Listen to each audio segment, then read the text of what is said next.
En 1950, il n'y avait pas de RTT. En 1950, il n'y avait pas encore de mémoire la 5e semaine des congés payés. En 1950, il n'y avait pas les 35 heures.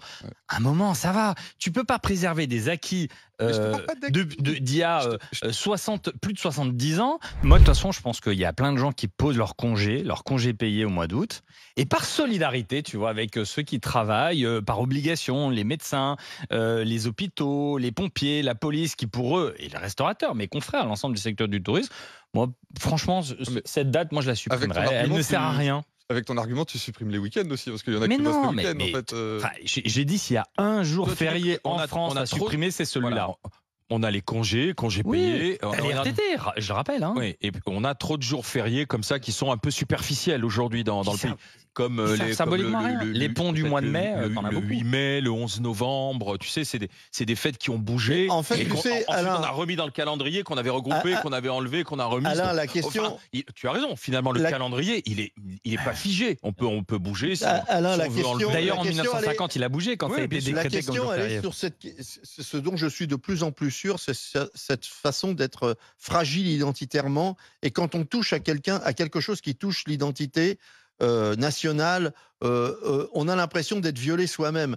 Et on est un peuple finalement assez fragile sur le plan identitaire. On a sans arrêt besoin de se rassurer. Et c'est amusant parce que on peut pas discuter sereinement de tout cela. D'ailleurs, ça rejoint le débat à la limite entre guillemets sur Michel Sardou. C'est-à-dire, on peut pas discuter.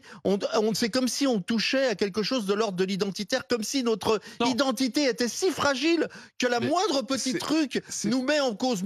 Mais en réalité, si on était un peuple fort, par exemple, je dis souvent, je donne l'exemple des Chinois qui ont supprimé leur mode d'alphabet, enfin leur mode de lecture et d'idéogramme, pour le remplacer par un alphabet pour pouvoir être sur Internet, parce que c'était pas possible d'idéographier, et donc il a fallu faire de l'alphabétique. Ils l'ont fait, ce qui est une remise en cause totale de leur culture. Ils sont restés quand même profondément chinois. C'est comme si nous, demain, on nous disait, c'est terminé le français, vous allez parler tous anglais. On se dirait, on est violés. Mais eux sont un peuple fort identitairement, ils n'ont pas besoin de se raccrocher. Et donc, je pense que nous sommes, et c'est tant pis, peut-être qu'on en a d'autres comme nous, je pense que nous sommes un peuple fragile identitairement, et que le moindre petit élément qui nous... On n'est pas fragile, je peux te faire une confidence. On est attaqué par rien. Étienne, l'immigration, ça attaque notre identité. Et donc, les Français... Arrêtez de manger de la viande le dimanche sur le barbecue, t'as l'impression qu'on leur coupe la gorge. Laisse-moi parler une seconde. Non, mais j'ai compris, l'immigration, tu ne peux parler que de ça, de toute façon. Donc, non, je peux parler de plein d'autres choses. Rassure-toi. Non, mais quoi que tu parles, tu reviens à ça. Dès qu'on dit un truc, tu dis extrême droite. Mais non. On se détend, ça va bien se passer, Étienne. Mais si, il a réussi à placer extrême droite il y a 20 secondes. Mais si, t'as dit extrême droite il y a 20 secondes. Moi, je pense que les Français se sentent attaqués. Les Français, c'est qui? C'est quoi? C'est des gens qui veulent vivre comme ils ont toujours vécu et comme ils ont envie de vivre.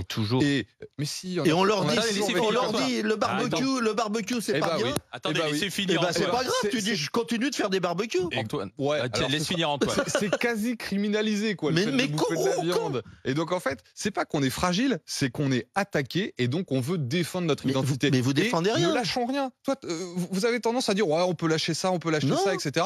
Bah, si, à force de lâcher des petits trucs, bientôt la France sera plus la France. Mais on lâche. Moi, je pense que 15 août, c'est un marqueur. On a lâché. raison, parce qu'en 1950, il n'y avait pas de téléphone comme tu as sur le bureau. Enlève-le, parce que franchement, en 1950, les modes de communication étaient mieux. Mais si, non, mais je veux juste, tu dis, il faut rien lâcher. Non, tu dis, il faut rien lâcher.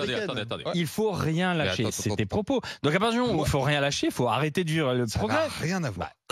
Moi, je suis un conservateur. La société, elle a évolué. En 1950, il n'y avait pas de RTT. En 1950, il n'y avait pas encore de mémoire la 5e semaine des congés payés. En 1950, il n'y avait pas les 35 heures. À un moment, ça va. Tu peux pas préserver des acquis d'il y a plus de 70 ans. D'ailleurs, il y a des personnes qui nous écoutent, qui ont vécu la mise en place de ce jour férié, puisque 1950, c'était il y a 70 ans. Mais non, 1950, ce jour férié. Mais non. Il y a eu des hauts débats, c'est des décisions qui sont prises. Il y a d'autres religions chrétiennes qui n'adhèrent pas, et il y a des décisions qui sont prises à Rome, bien sûr, et qui ensuite, on applique différemment de pays à pays. Mais moi, je vais te dire un truc, je me sens tellement fort identitairement par rapport à mon appartenance à la France et à l'Europe, je me sens tellement fort que changer les paroles de la Marseillaise, ça me dérange pas.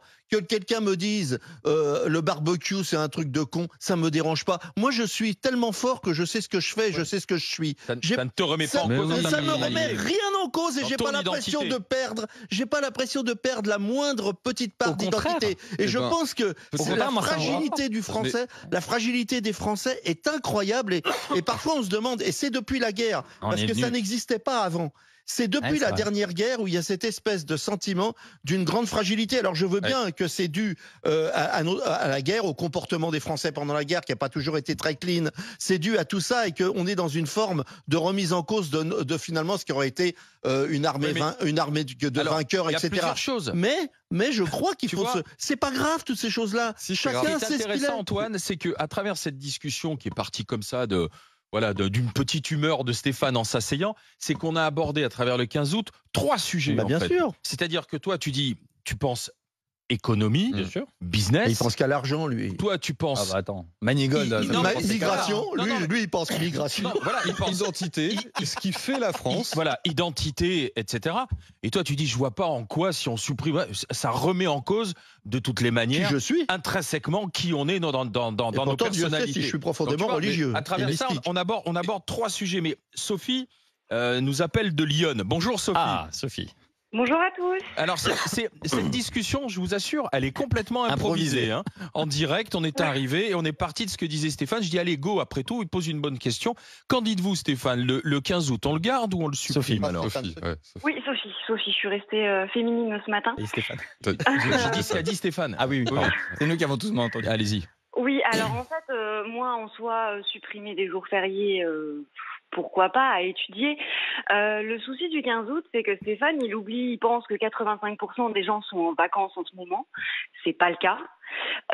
Moi, j'attends mes vacances qui sont dans 2 semaines avec beaucoup d'impatience et ça fait 2 mois donc que je compense l'absence de mes collègues et l'épuisement arrive, sincèrement. Ouais. Et là, ce petit week-end de 4 jours avec le pont, franchement, moi, ça me fait un bien fou. Ça me permet de me ressourcer un peu parce que dans le secteur bancaire, en ce moment, c'est la folie.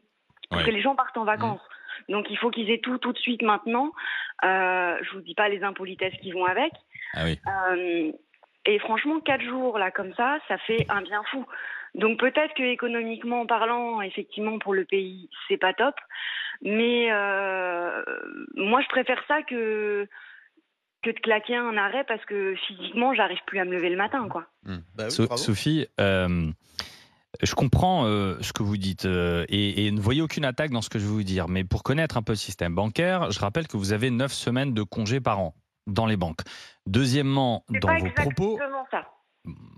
En tout cas, moi, avec les RTT et tout, on arrive à 9 semaines dans les banques. Le truc, c'est qu'en fait, vous parlez en règle générale. Moi, je suis arrivée en fin d'année dernière.